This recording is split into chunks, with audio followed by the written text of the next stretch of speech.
انسان اپنی زندگی میں جو گناہ کرتا ہے ان سب گناہوں سے سچی پکی توبہ کر لے. یاد رکھے اس راستے کو گناہوں سے طے نہیں ہو سکتا. یہ راستہ گناہوں کے ساتھ طے نہیں ہو سکتا. گناہوں کو چھوڑنا پڑے گا. ایک بات ذہن نشین کر لیں، جو بندہ گناہ کرتا ہے وہ نفس کا پجاری ہے، وہ نفس کی پوجا کر رہا ہے، وہ شیطان کا چیلا ہے، وہ اللہ کا پجاری نہیں ہے، وہ اللہ کو ماننے والا نہیں ہے. زر پرستی، زن پرستی، نفس پرستی، یہ تمام کی تمام بت پرستی کی اقسام ہے. خدا پرستی کوئی اور چیز ہے. جو خدا کی پرستش کرتا ہے وہ پھر نفس کی پرستش نہیں کرتا.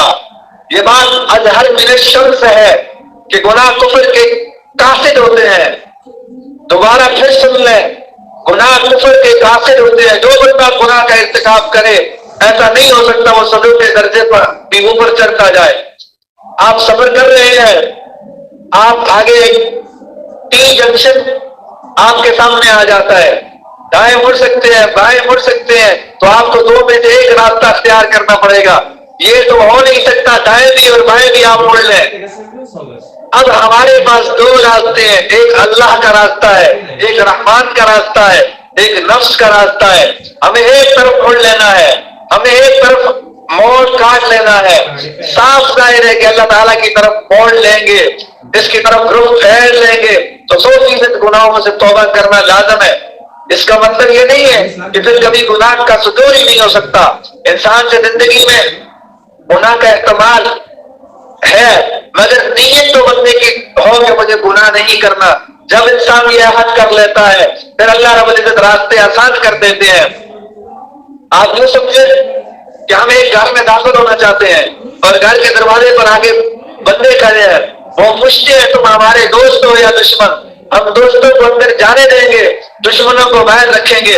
ہم کہتے ہیں ہم دوست ہیں، وہ کہتے ہیں اچھا جو ہماری سب باتیں ہیں کیا تم ان کو مانتے ہو، ان کی مخالفت کرتے ہو یا ان کی مخالفت کرتے ہو؟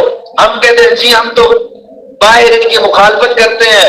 وہ کہتے ہیں مخالفت کرتے ہو تو پھر ہمارے گھر میں کیسے آ رہے ہو؟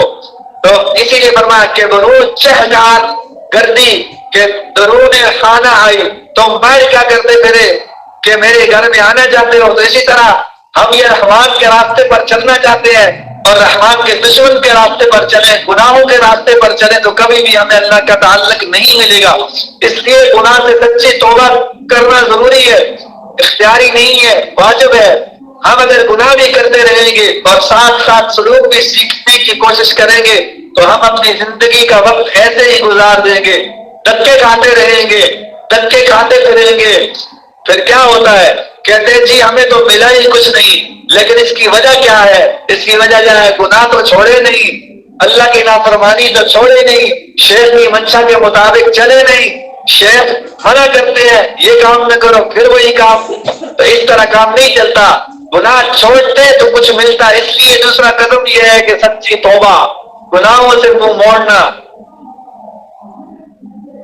اب کئی لوگ ایسے ہوتے بغیر ارادے کے گناہ کرتے ہیں، کوئی ارادہ نہیں ہوتا گناہ کرتے ہوتے. اس گناہ کا بہت نقصان ہے. انسان کے جسم میں مختلف اعضاء اللہ رب العزت نے رکھے ہیں اور یہ اعضاء گناہ کرتے ہیں. مثلا آج کے زمانے میں آنکھ سے بہت گناہ ہوتے ہیں. اب آنکھ سے ایک گناہ تو یہ ہوتا ہے کہ غیر محرم عورتوں کو دیکھتے ہیں، غیر محرم عورتوں کو دیکھتے چلے جاتے ہیں.